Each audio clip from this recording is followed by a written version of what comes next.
Jean Désy, bonjour. Ça me fait plaisir. Ça fait plaisir. Merci beaucoup d'avoir accepté notre invitation pour... C'était difficile de refuser. Ben oui, une petite balade littéraire dans une bibliothèque. Oui, ça, dans la bibliothèque, ça a plein de sens. Ouais. La balade en auto pour me rendre ici, ça, c'était un peu plus compliqué. Un peu plus long. Un peu plus long, puis même une fois arrivé, je suis bien content. Bon, alors merci d'être avec nous. Ouais. Vous êtes un auteur, vous êtes un poète, vous êtes également un médecin et vous enseignez et la médecine et la littérature. Oui. Ouais. C'est quoi la différence dans le passage d'un à l'autre? Est-ce qu'il y a des jeux de correspondance? C'est une grande question fondamentale, mais je vais aller vite. Ouais. En fait, je suis allé en médecine parce que je pouvais y aller, mais mon héros de jeunesse, et encore maintenant, c'était Che Guevara. Ah! Et j'ai été marqué par la figure du Che. Puis dès mes premiers pas en médecine sur la Côte-Nord, j'ai eu de la difficulté dans le rapport à la maladie, à la mort. Et rapidement, je me suis dit, tiens, c'est pas ma vocation.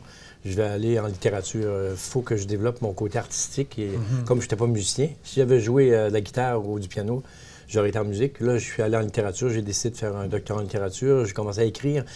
Pas tellement pour la gloire, bien que j'aurais aimé vendre 1 million de copies d'un recueil de poésie, mais c'est surtout pour me mettre en contact avec les poètes. Et ce qui a sauvé ma vie médicale, c'est parce qu'en cours de route, j'ai eu la chance d'avoir un contact avec les nordistes, avec les Inuits, avec les Inuits et les Cris. Et dans cet univers-là, avec des autochtones, mais aussi des équipes de soignants, là, ça n'a plus rien. Là, mon activité médicale a pris du sens et je pratique encore, mais de façon marginale. Et ce qui me donne la joie, c'est d'être en dispensaire. Donc, grâce à ce métier-là, j'ai pu enseigner à la faculté de médecine. Et là, je n'ai pas été engagé à la faculté de littérature pour toutes sortes de raisons, mais j'ai pu créer des cours de littérature que la faculté de médecine a acceptés. Donc, j'enseigne en littérature, mais c'est des vrais cours de littérature, pas des cours de médecine, mais à la faculté de médecine. Ben, appliqué donc à des étudiants en médecine? Non, j'ai un nombre maximal de 20. J'ai pas de collègues, pas de contraintes. Ça fait 21 ans que je donne les cours. Et la moitié des étudiants viennent de la médecine, l'autre moitié viennent de sciences biomédicales, architecture, philosophie, littérature. Et c'est des flots, ils ont 20 ans. Et ça me donne une joie, mais folle. Mais ça va en empirant, d'année en année, à cause de cette immense qualité de discussion, parce que le but, c'est de lire. Oui. C'est comme le prochain cours qui commence, c'est un cours de littérature universelle, et ils ont 6 chefs-d'œuvre. Et quand je dis chef-d'œuvre, c'est pas mes livres, c'est des chefs-d'œuvre comme Hamlet de Shakespeare. Oui, ça. Ce qui est intéressant, c'est qu'on peut pas s'estiner. Voici un chef-d'œuvre. Ouais. Et après avoir lu Hamlet, mais là, on passe 6 heures à discuter autour d'Ophélie, autour du complexe d'Édipe, autour de la vie shakespearienne. En tout cas, et ça me met en joie profonde parce que là, je suis en poésie, mais avec des étudiants qui sont vivants. Ouais. Et puis là, ben, je termine là-dessus depuis 3 ans. Des étudiants m'ont demandé de leur organiser des camps littéraires de brousse parce que j'ai une cabane, moi, au nord de Québec, à Saint-Raymond, près de la rivière. Et ça fait 7 fois là, depuis 3 ans. Pendant la COVID aussi, on a réussi à faire des camps où on se retrouve du vendredi soir au dimanche après-midi. On est 10, 12, 15. Et là, on fait des activités en forêt. Ils couchent dans des yourtes ou dans des tentes. Et là, on fait de l'écriture. Puis on fait des lectures, un feu de camp qui dure 5 heures. Et c'est assez extraordinaire. Puis c'est pas moi qui a voulu créer ça, c'est eux qui m'ont demandé ça à cause de mon rapport à la forêt. Donc là, j'arrive à un moment de ma vie où je suis un peu excité, là, parce qu'il ne faudrait pas que je meure tantôt. J'ai trop de joie profonde avec les étudiants et les étudiantes. Parlant de ça, de ce rapport au Nord puis de la littérature dans le Nord, vous avez fait paraître récemment « Nous sommes poésie ». Donc, rencontre sur les sentiers de la poéticité essentielle. Bon, avant de parler du livre, la poéticité, qu'est-ce que c'est ce concept de poéticité? C'est facile, hein, le mot poéticité. J'ai des amis poètes qui ont trouvé une réticence, En fait, moi, ça me plaît beaucoup le mot, mais il n'est pas facile à dire. En fait, l'idée, c'était que pendant 2 ans, j'ai interviewé des amis, en fait, des gens que je connais, mais pas seulement des écrivains ou des poètes, des peintres, des musiciens. Et un jour, j'étais en camp littéraire de brousse dans le bois en hiver. Et il y avait 7 étudiants et je les ai interviewés, ils sont là-dedans. Ah oui? Donc, ce que je voulais, c'est de discuter littérature et poésie. Et la poéticité, c'est comme la poésie au sens large, sans la restreindre à un poème ou à une écriture. Ma conviction, mais là, je ne veux pas faire le sage. Ma conviction, c'est que sans poésie au sens large, sans poéticité, si on ne met pas une touche poétique quotidiennement à nos vies, ça ne vaut pas la peine. Il est question de sentier de la poésie, parce que tous ces entretiens-là que vous avez réalisés avec des poètes, des peintres, etc., tout ça, ça a été fait dans des contextes de nature. C'est en fait de... Souvent, pas souvent, toujours, pas mais la toujours. plupart du temps.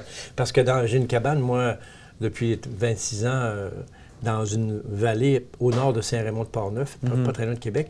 Puis il y a une coopérative, il y a des milliers de personnes maintenant qui vont marcher, qui font de la bicyclette, du canot. Et... Mais qu'est-ce que cette nordicité-là permet au niveau de l'entretien? Est-ce qu'il y a une disposition tout d'un coup pour parler de poésie ou quelque chose, les sens s'ouvrent quand on est dans plein air? C'est intéressant que vous disiez nordicité parce que c'est certain que je pense qu'on est dans un pays nordique. Actuellement, à 30 degrés à Laval, on sent que la nordicité est plus éloignée que quand on est à Coudjouac, l'hiver, en janvier. Mais je dirais que par-delà la nordicité, c'est le rapport intime avec la nature qui est essentiel. Et je pense, moi, que les humains, ces années-ci, à cause des changements climatiques, à cause des problèmes environnementaux, ont pu la possibilité de s'éloigner du rapport intime avec la nature, le rapport avec la terre, les pierres, la rivière, le poisson, les oiseaux. Et c'est certain que si on est sur le bord d'une rivière, comme là, avec mes étudiants, je les ai interviewés, puis on venait d'aller marcher 6 heures en forêt. On avait écrit sur un petit pont fait en bois rond au-dessus d'un ruisseau.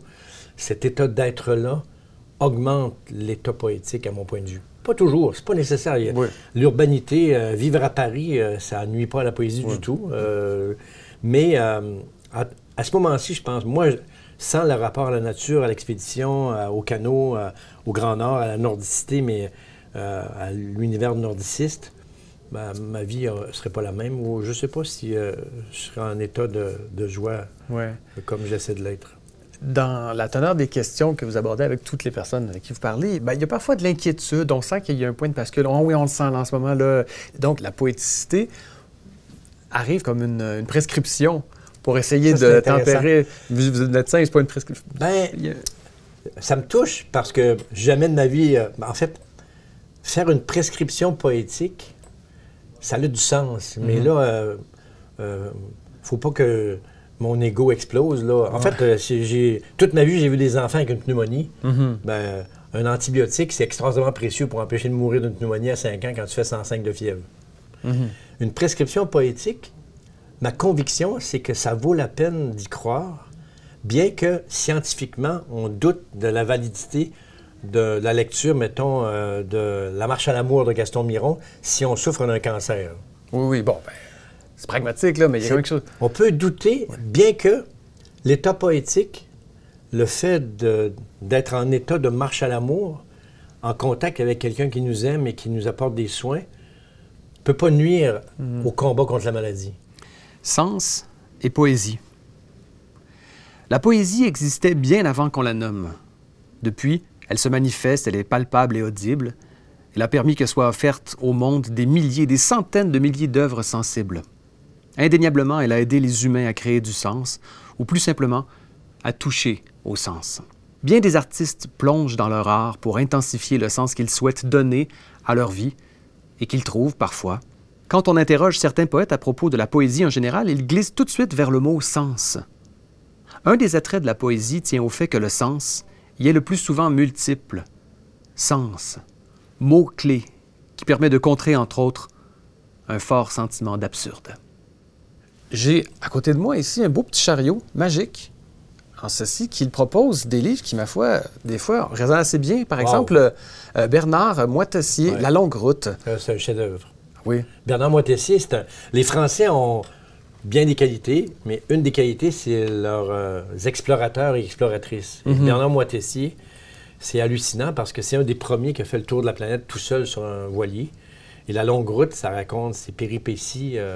Et l'écriture de Moitessier est pas moins puissante, à mon sens, que celle de Saint-Ex. Ah oui? J'y vais jusque-là. Moi, un de mes héros, c'est Saint-Exupéry, l'autre, c'est Camus. Moitessier, comme explorateur, comme aventurier, c'est fascinant. Donc, La longue route, c'est... il faudrait que je le mette à l'étude à un moment donné. Mais en même temps, c'est quand même restreint au monde de la navigation et au monde de la mer. Avec Saint-Ex, comme moi, je fais lire à toutes les sessions Le Petit Prince depuis plusieurs années. Oui. Voici un conte qui m'apparaît un des chefs-d'œuvre. C'est le livre en français le plus traduit au monde. Il y a même une traduction en inuktitut, apparemment, qui a été faite. C'est la dernière langue qui n'était pas traduite. Mais je fais des rapprochement, évidemment. C'est que Bernard Moitessier... c'est le voyage. Il y a des explorateurs comme français, des montagnards, qui... je viens de lire récemment, j'ai vu un texte de Sylvain Tesson, parce qu'il y a un film qui passait récemment, là, qui s'appelle La Panthère des Neiges. Et on voit Sylvain Tesson comme écrivain gelé, puis il est avec un explorateur français d'à peu près 45-50 ans, qui est un cinéaste, puis qui veut filmer une panthère des neiges au Tibet, et qui passe des semaines à cacher. Puis Sylvain Tesson l'accompagne là-dedans. Ça passait récemment. Et Sylvain Tesson a écrit un texte fascinant autour de un an de vie au lac Baïkal dans une cabane en bois rond. Wow. Ça, c'est intéressant parce que il a fallu qu'il se rende au lac Baïkal pour vivre une cabane en bois rond. Oui, c'est ça, mais rendu là, il n'y a pas bougé. Ici, au Québec, c'est pas long qu'on peut trouver une cabane en bois rond pour passer plusieurs mois. Tiens, ici, Maria Chapdelaine. Oui. Oui, en fait... c'est... Oui, allez-y. En fait, Maria Chapdelaine, je l'ai lu quelques fois. J'ai vu le film. Les films sont très réussis. Je ne l'ai jamais mis à l'étude.